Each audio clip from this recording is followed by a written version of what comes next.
Vamos ver se vai dar tempo de eu postar alguma coisa para vocês. Dia de Chupim. Hoje vocês tiveram um fuso horário, né? Porque ontem eu fui dormir 1h30 da manhã. Eu estou montando uma aula que, aliás, ficou muito legal sobre como explicar para o paciente o que é resistência periférica à insulina, para ele entender o que é emagrecimento. E eu acho que isso é uma coisa que os profissionais que lidam com essa área, emagrecimento, alimentação, eles precisam saber explicar para o paciente para ele entender o que são as prioridades dele, para ele entender onde vai o desdobramento de suas escolhas. E isso, na minha opinião, isso é importante porque eu acredito que as pessoas elas só fazem aquilo que elas realmente entendem. Né? Quando uma pessoa não entende bem o propósito de alguma coisa, significa que ela não vai seguir aquilo. Às vezes ela não consegue seguir nada, né? Ela acha que ela está seguindo. Então amanhã vou estar em Balneário Camboriú. E em Balneário eu vou estar num evento grande para as nutricionistas premium da Magras. E aí, de presente para elas, vou entregar essa aulinha para elas explicarem para os seus pacientes como que acontece o emagrecimento. Então amanhã não vai ter banho no horário, né? Porque eu vou estar no avião. O avião sai de Congonhas às 6 da manhã. Ou seja, eu tenho que estar no aeroporto às 5, ou seja, eu tenho que sair de casa às 4, ou seja, eu tenho que acordar às 3. Porque eu e Roberta Carbonari iremos juntos. A Roberta leciona também. E a parte legal é que iremos lecionar com Eslen Delanogari. Ele também vai estar nesse seminário, né? Como posso dizer? É um mini congresso, né? Da Magras. E vai ser muito legal. Roberta falando de comportamental, nutrição comportamental. Wesley falando de neuro. Eslen, professor do Interligas, que vocês conhecem. E eu falando de fisiologia, né? Mas aplicações práticas da fisiologia. E essas aplicações práticas da fisiologia, elas são importantes. Deixa eu dar um beijo para uma moça, que é a Mel Eliker. Mel, que bom que você não tem Insta e está aqui no YouTube com a gente. Né? Que bom que o YouTube voltou a nos aproximar. Vou contar uma história para você, Mel. Eu tinha um YouTube até 2010, 2011. E quem lembra dessa história? Aliás, quem lembra muito bem dessa história que eu vou contar para vocês é o Ítalo Ridney, fisiculturista, um dos braços mais bonitos do esporte no Brasil. O físico inteiro dele é excelente, mas o braço dele lembra o do Phil Heath, pelo menos para mim. E para quem acompanha o Ítalo, né? E... Bom, eu tinha um YouTube, meu canal do YouTube na época, estamos falando idos de 2010, 2012. Eu tenho que perguntar pro Ítalo, eu não lembro a data ao certo, mas era entre 2010 e 2012. Ele tinha quase 600 mil inscritos, o que era muito legal, porque foi daí que saiu o Muse Responde, né? A gente não tinha live ainda, então eu pegava perguntas que o pessoal deixava na rede social e eu respondia para o YouTube e deixava gravado. Lá por 2010, 2012, meu canal do YouTube tinha quase 600 mil seguidores, ou tinha 650 mil, uma coisa assim, que era bastante coisa para a época, né? Não era um Whindersson Nunes, né? Mas pensa, nessa época o Whindersson Nunes ele tinha 1 milhão de seguidores, né?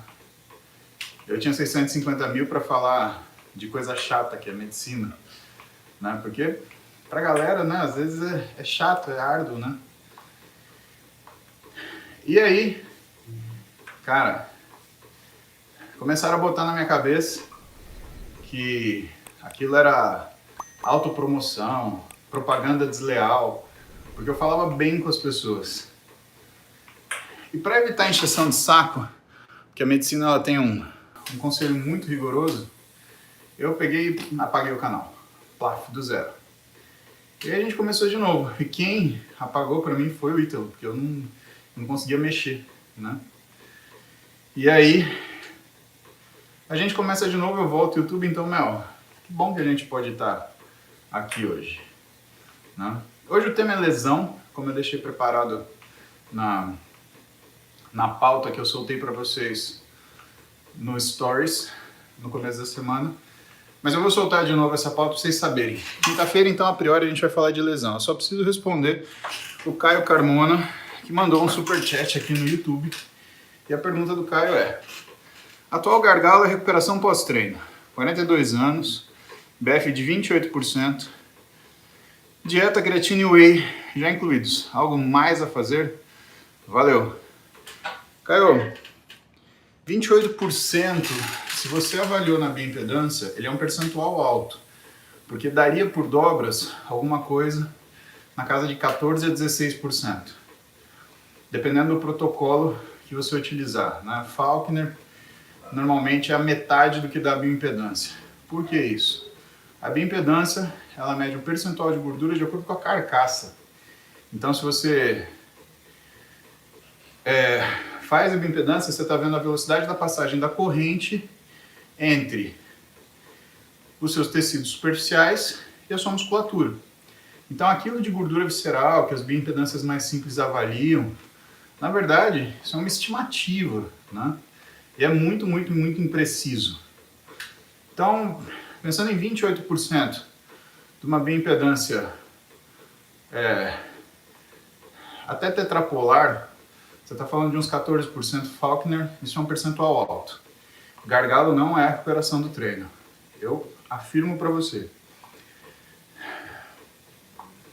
Gargalo é a dieta. Ou você não está seguindo dieta no final de semana, e aí você está perdendo o que é a sua capacidade de recuperação, por quê? A maioria das pessoas não treina no final de semana. Se esse é o seu caso, o que acontece? Não treinar no final de semana faz com que o seu organismo ele tenha um bump, ele pare de uma vez. O descanso de quem treina muito, Caio, é treinando, não é parado. Você tem que ter uma atividade física de baixa intensidade, um nível que o treinador, o profissional de educação física chama de regenerativo, mas você tem que ter uma atividade física para você fazer esse ajuste.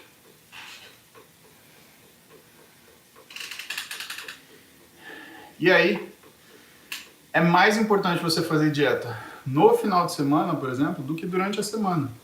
Tanto que é muito mais fácil fazer dieta durante a semana. Você está corrido, quando você tem a dieta pronta, a marmita, ela te resolve um problema. Mas no final de semana, o que você tem? Descontrole de horário, alteração das fontes de nutriente, você vai comer diferente, e aí você rebenta tudo aquilo que você fez na semana.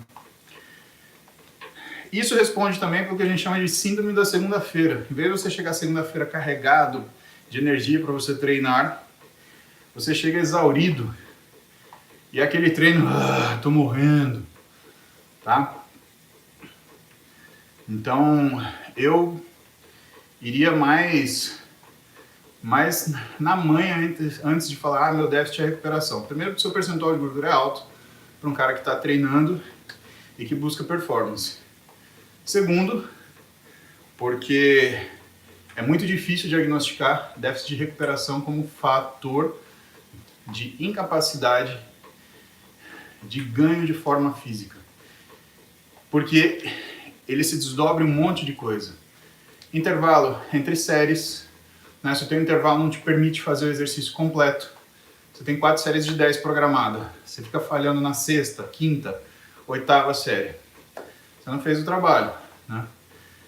Descanso, sono, isso daí também entra dentro do que é déficit de recuperação. E, inclusive, a alimentação pós-treino, que é a fase de regeneração inicial do seu organismo. Primeira hora, tecido de glicogênio, até 6 horas depois, síntese de proteína de forma mais intensa, que a síntese de proteína ela se processa até 72 horas depois de acontecido o exercício. E olha só, eu ia para as lesões, mas tem que responder uma antes. Tem uma pergunta de Emerson aqui. De Emerson. Limitação da extensão do cotovelo, braço não dominante, com artrose. Como treinar para que cresça com simetria? Ano que vem apareça uma consulta. Bom, vamos lá, Emerson. Antes disso, vou responder uma pergunta que fizeram aí que é muito interessante, que é: existe diferença em nutrição para hormonizado e não hormonizado? Existe, tá? Quando você usa um hormônio esteroide, você tem aumento da sua resistência periférica à insulina. Isso é inerente de qualquer hormônio esteroide, inclusive corticoide, tá? Então, um Predzin, você tem aumento da resistência à insulina. E aí o que acontece? O teu corpo, ele tolera menos grandes volumes de energia. É por isso que vocês veem que o fisiculturista ele consegue comer tão pouco e manter um físico tão exuberante. Tenta fazer a restrição que o fisiculturista faz, o profissional, antes do campeonato e vê se fica algum músculo no seu corpo. Você perde tudo. E por que isso acontece? Porque a resistência periférica à insulina, ela meio que regula essa velocidade de passagem do nutriente. Então, ao mesmo tempo que você tolera a baixa nutrição, porque você tem um esteroide, você não poderia ter um aumento muito grande do volume de calorias consumidas em forma de bulk, ou seja, em refeições concentradas, porque de fato você teria um aumento grande da gordura corporal. E é por isso que quando eu começo a ver muita postagem do cara falando que low carb é uma maravilha, low carb é o segredo do emagrecimento, low carb é a única coisa que funciona, o resto tudo não funciona, eu sei que o cara está usando esteroide. Porque a única resposta favorável que você tem com low carb é quando você está usando esteroide. De resto, low carb vai chupar sua massa muscular. Se você fizer de forma contínua, né? O teu corpo tolera períodos de low carb, mas não de forma contínua. Então você vê o cara lá 1 mês, 2 meses, 3 meses de low carb. Tá com físico bom? Tá tomando. Jamerson pergunta do que é a questão, então, da artrose de cotovelo. Jamerson, o grande problema de você esperar para operar artroses é que o músculo ele começa a encurtar. Músculo e tendão. E aí, mesmo que na cirurgia a gente consiga tirar o que é o bloqueio ósseo, você vai desenvolver um bloqueio pelo comprimento diminuído do músculo e do tendão. Veja o exemplo do Júlio Balestrin hoje. Então, na cirurgia dele, a gente tirou a artrose de pelo menos 7, 8 anos de desenvolvimento. Eu te falo por quê. Eu uso o relacionamento dele com a Bia como forma de me ajustar no tempo. A Bia namora o Júlio tem mais ou menos aí uns 7 anos, né? E ele já tinha artrose no cotovelo. Hoje, por que é tão difícil fazer terapia, a fisioterapia do Júlio? Porque como ele tinha uma amplitude muito limitada, aquilo encurtou bíceps e tríceps. E bíceps é até fácil de ganhar, porque é um músculo longitudinal. Agora, tríceps é dificílimo, porque é um músculo penado. Pensa que às vezes você tem 3 vezes mais célula muscular por conta da penação. Você tem lá tudo encaixado a cada 90 graus no tríceps do que no bíceps. Então é muito mais músculo para você alongar. Então é muito, muito difícil. E por isso que está toda essa batalha agora pós-cirúrgica para ele conseguir não só ter amplitude de movimento, mas ser uma amplitude de movimento útil, que é o que é importante, né? Vamos fazer um bate-bola rápido no superchat aqui. Vitor Cruz, agachamento com amplitude reduzida até 90 graus. Pode ser prejudicial para o joelho e demais articulações? Sim, Victor. Quando você faz até 90 graus, o que acontece é que você aumenta a sobrecarga na patela. Então não é uma coisa muito legal. Felipe Mendonça. Doutor, comecei a dieta em janeiro com 258 quilos. Atualmente estou com 184. Só estou sentindo muita fome devido ao início da musculação. O que fazer? Felipe, fome quando você está emagrecendo é bom sinal. Significa que você está perdendo gordura. Agora isso é sinal do quê? Isso é sinal de resistência à leptina. Uma das coisas mais difíceis no emagrecimento é que quando você está perdendo gordura, o teu tecido adiposo para de produzir leptina. E como você está obeso, você já tem uma resistência periférica à leptina, isso faz com que você sinta menos ainda o estímulo de saciedade que o tecido adiposo ele te dá quando você consome caloria. Saída, nutricionista. Por quê? O nutricionista ele vai fazer para você uma dieta de alto volume alimentar com baixa densidade calórica. Você vai comer muito, mas aquilo não vai representar muita caloria. O que eu acho que você não deve fazer?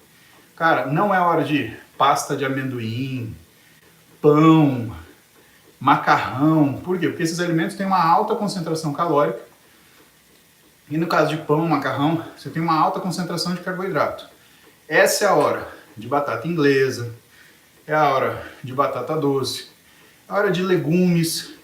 Então, chuchu, berinjela, soja, que tem bastante proteína.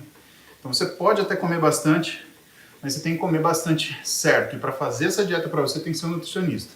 Aí, cara, você já vai precisar de ajuda e é melhor você procurar essa ajuda, senão você vai voltar para os seus 258, tá? Um caso como o seu não é brincadeira e não é uma coisa fácil de resolver.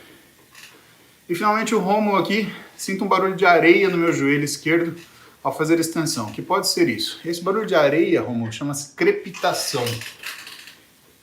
Isso é sinal de uma coisa chamada Hofite, que é a hipertrofia da gordura de Hoffa, é a gordura que reveste o tendão patelar, protege ele de trauma, tá? Então, significa que você tem uma inflamação crônica no seu joelho. Tem que descobrir o que causou isso e você tem que perceber o que está fazendo isso manter-se. Isso não é muito legal, né? A inflamação crônica nunca é legal. Alisson mandando um abraço de Praga, República Tcheca. Um abraço, Alisson. Um abração para você. Obrigado pelo carinho aí. Em tcheco, muzi significa homens. Fica aí essa curiosidade. Paulo Homem, gostei disso. Vou contar pro meu pai. Ele vai ficar feliz. Mais um de trauma. Pinga Sagata. Sagatiba. Cara, Pinga Sagatiba, famosa. Operação de LCA mais menisco, malhando desde outubro de 2020, sem dor e força recuperada. Sensibilidade na panturrilha ainda e encurtamento. Normal. Normal porque isso são coisas que você trabalha pós-operatório e que você aborda de forma mais...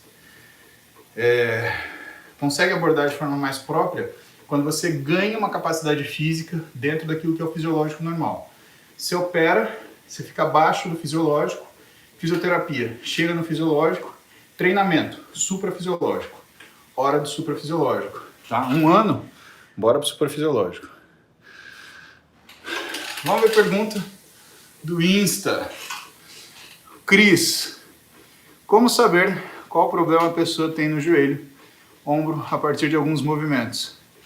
Cris, essa é a coisa mais legal da ortopedia. É o exame físico. Eu até admito para você, o exame físico ortopédico ele não é muito específico, tá? Ele tem as suas limitações. Mas você consegue, com uma boa aproximação, saber quais tendões, quais ligamentos estão inflamados, insuficientes, né, principalmente no caso de instabilidade. E isso orienta o nosso pedido de exame, por exemplo. Eu gosto de pedir exame de imagem sempre que eu examino o paciente, por quê? Porque aí eu peço o exame para confirmar o meu diagnóstico. Acerto sempre? Óbvio que não. Como eu falei para vocês, o exame físico de ortopedia ele tem um limite de sensibilidade. Então você desconfia de algumas coisas, junta com a história, consegue chegar num raciocínio clínico para pedir um exame para descobrir em que situação que aquele negócio se encontra. E essas provas, elas se dividem entre provas irritativas e provas de função. Você vai mexer com a articulação da pessoa, vendo se ela está estável, vendo se ela tem força, né, como deveria ter, e você vai fazer provas irritativas. No caso do joelho, por exemplo, você vai fazer teste de McMurray, né, para ver se você esmaga o menisco e o paciente sente dor, né? Então você testa determinados componentes articulares, criando impacto, criando distensões, criando compressões, criando força em posições biomecânicas desfavoráveis, como insuficiência passiva e ativa, né? Por exemplo, você tem um teste para bíceps cabeça longa que é o SPEED. Você pede para o paciente ficar com a mão esticada aqui assim, e aí você faz força para baixo, ele tem que fazer força para cima. Esse é um teste em insuficiência passiva. Você alonga o bíceps e faz ele forçar a cabeça longa do bíceps para fazer a flexão do ombro. Tudo bem, tem deltoide anterior, tem todas essas porções. Mas ele é um teste de função, mas que tem um item provocativo. Se você tem uma inflamação do cabo longo do bíceps, o SPEED ou Palm Up Test, ele vai vir positivo. O paciente terá dor ao fazer o movimento. O que mais? Kennedy. Músico, qual a opinião sobre implante de testosterona? Seria o futuro do fisiculturismo? Gil, hormônio amanhã. Mas aqui eu já te falo. Você já ouviu falar de algum atleta de fisiculturismo que usa implante? Então, né? Deixa pra lá. Alisson tá aí. Bom dia, Paula. Como se preparar para a perda de um ente querido para o câncer? Não existe preparo para a perda de ninguém que a gente ama, Alisson. Não existe, tá?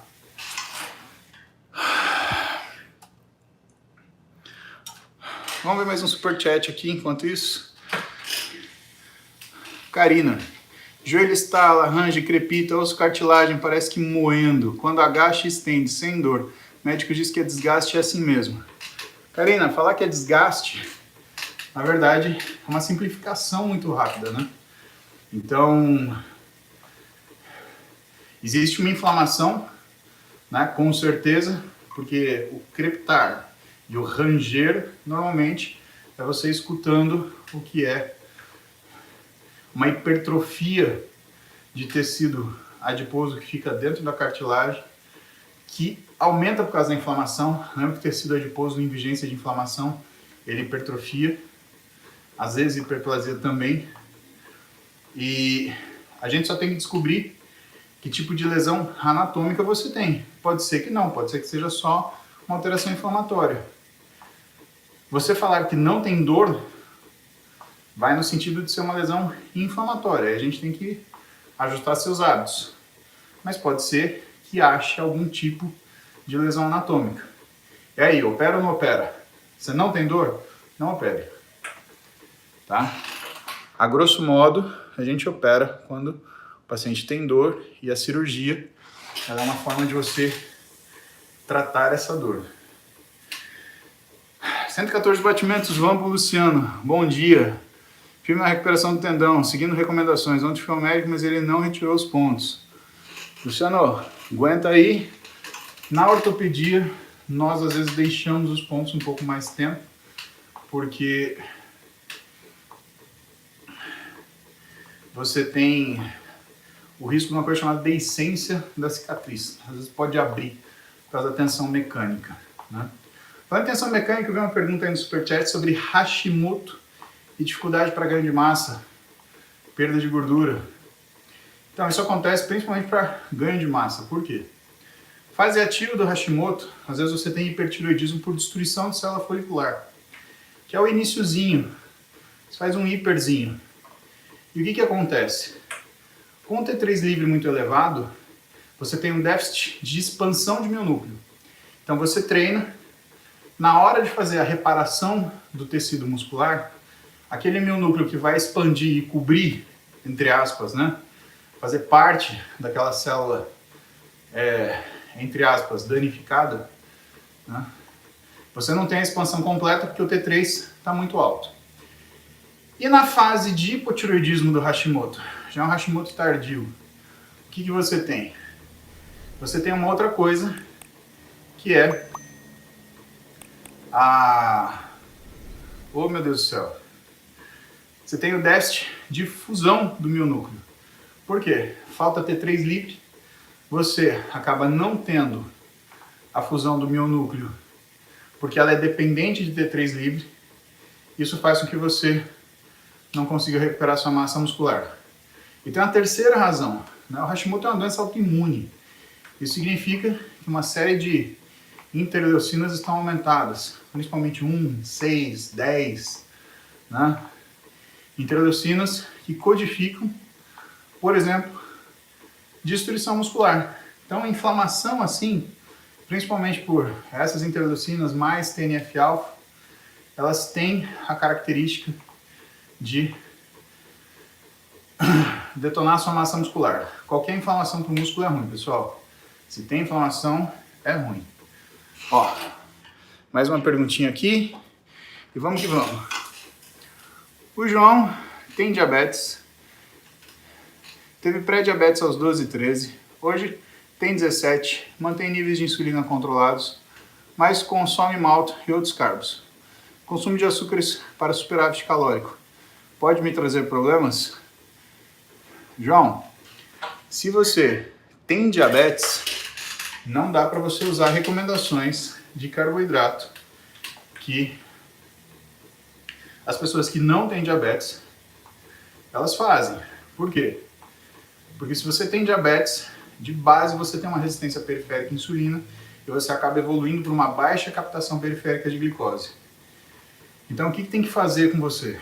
Tem que fazer uma monitoração. Aí eu te aconselho usar aquele implantezinho que chama Libre. E o Libre, ele vai te dar a sua glicemia ao longo do dia, com histórico de até 4 a 6 horas. Então você vai saber como que está a sua curva de glicemia ao longo do dia. E ir ajustando isso dentro do que é a sua capacidade de metabolizar o carboidrato que você consome. Para mim isso é importante, porque eu tenho bastante paciente com diabetes e o comum é a quantidade de energia que eu preciso entregar para ele, ele não consegue metabolizar. Então o que a gente faz? A gente arregaça a boca desse funil, que é a resistência à insulina, que é o que eu vou falar amanhã para o pessoal de Camboriú, lá na Magras. E eu permito, assim, aumentando a capacidade física, que ele gaste mais energia. Mas você tem que entender, eu não consumiria malto, nada disso. É alimentação, cara. Eu acho que você está errando nisso, inclusive, tá? E pega um médico bom para ver isso para você. Tem que ser um endócrino, que é um cara que tem mais familiaridade com isso. Se você for procurar um médico do esporte, tem que ser um cara que seja bom na parte metabólica. O Luiz agradece pelo livro de neurociência do Conzenza, diz que mudou a vida dele. Indico, Luiz. Depois eu indico, fica tranquilo. Ludgero Carvalho, dor crônica no cotovelo medial, ressonância com aspecto preservado e desgaste leve na lateral, onde não tenho dor. Já fiz muita fisioterapia, passei por outros ortopedistas e nada. Alguma sugestão? Ó, dor crônica no cotovelo medial, um exame normal, ele só está falando para você o seguinte, que a dor que você sente, ela não está associada a uma modificação anatômica. E você tem algumas inflamações, algumas tendinites, tendinose não, mas você tem algumas tendinites que passam despercebidas. Muito provavelmente, Ludgero, ou é uma lesão por esforço repetitivo, ou a sua técnica de treino, se você treina, ela está errada. Você está dispensando muita carga em pontos de inserção miotendínea que não toleram da forma que você está fazendo. Então, o que eu te aconselho? Fisioterapia. Faça com um fisioterapeuta que seja especialista em mecanocinesiologia, que é um jeito de fazer a contração muscular. Ele vai te ensinar uma coisa que chama consistência de contração, entre outras coisas que ele vai te ensinar. E aí essa consistência de contração você vai aplicar no seu treinamento. Se é uma lesão por esforço repetitivo, começa hoje, começa agora. Aliás, terminou a live, né? Vai buscar. Quer mais informação sobre o assunto? Segue @DavidHomsi, com H, H-O-M-S-I. Um cara bacana para ensinar isso para você. Murilo Ferreira, quando aperto o bíceps, às vezes tenho fisgada no cotovelo. Quando estico o braço, escuto estalo. Mais comum quando estico com a mão na posição supinada. Sem te examinar, Murilo, nenhuma dica. A dica é, vai fazer um ultrassom para ver se isso que tem, esse estalo que tem, é uma subluxação, é um corpo livre. E vai procurar um médico para ele te avaliar. Infelizmente, isso não é uma coisa que dá pra gente resolver aqui no YouTube não, velho. Rairan Cavalcante. Fala, primo. Teoria da readaptação mitocondrial na dieta low carb a longo prazo. Como otimização da beta-oxidação. Que é um processo normal. Existe mesmo? Existe. Então, existem algumas evidências que quando você faz low carb por períodos específicos e controlado, você tem uma melhora da função metabólica. Por quê? Porque você gera uma pequena restrição energética que faz com que a mitocôndria ela melhore seu funcionamento. Então tem saído, principalmente esse ano, saindo alguns artigos sobre isso. Agora, entenda, uma coisa é o que o artigo ele apresenta de evidência, outra coisa é que as pessoas querem fazer. Então elas olham isso, quero fazer um low carb de 1.200 calorias, 800 calorias. Então, se você treina, esse nível calórico é baixíssimo. Não confunda low carb com dieta restritiva, tá? Isso é fracasso ululante. E o André? TRT, não sigo, para meia idade, idoso, com clomifeno e anastrozol. Prós, contras, risco e efetividade. Amanhã a gente fala de hormônio. Hoje é lesão. Vamos ver mais uma pergunta aqui do Insta.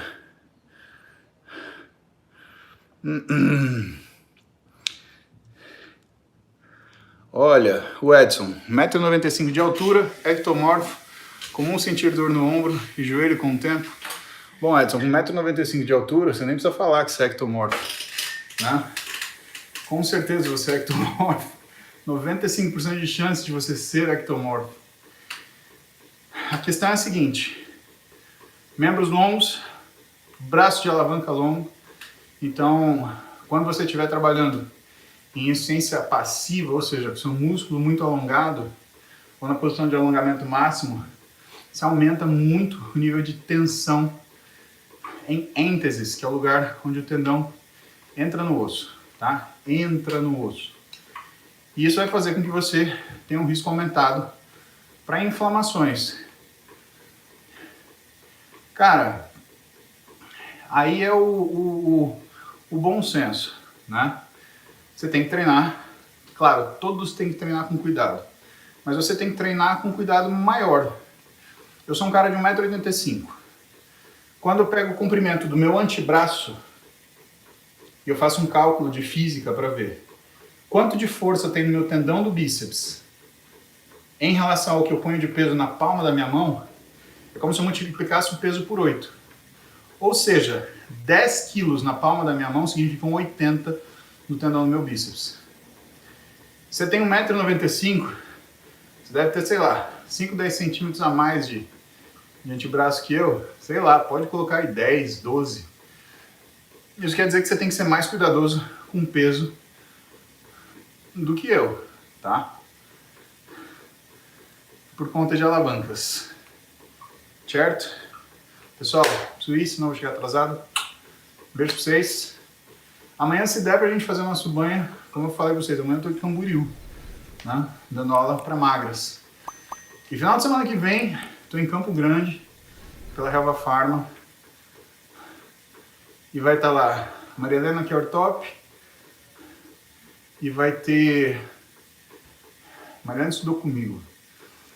Ricardo Farache, meu amigo do Insta há muito tempo. E tem... Nossa, que vergonha, esqueci o nome.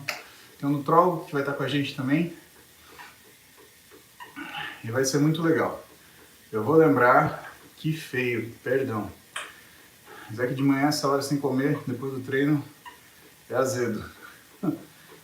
Mas ó, sábado que vem, Helva Pharma, tô lá. Domingo eu tô no Rio de Janeiro para prestigiar vocês na feira que vai ter lá. De nutrição esportiva junto com o pessoal do meu time, que é a Max. Tá bom? Beijão pra vocês, ótimo dia. Fiquem bem.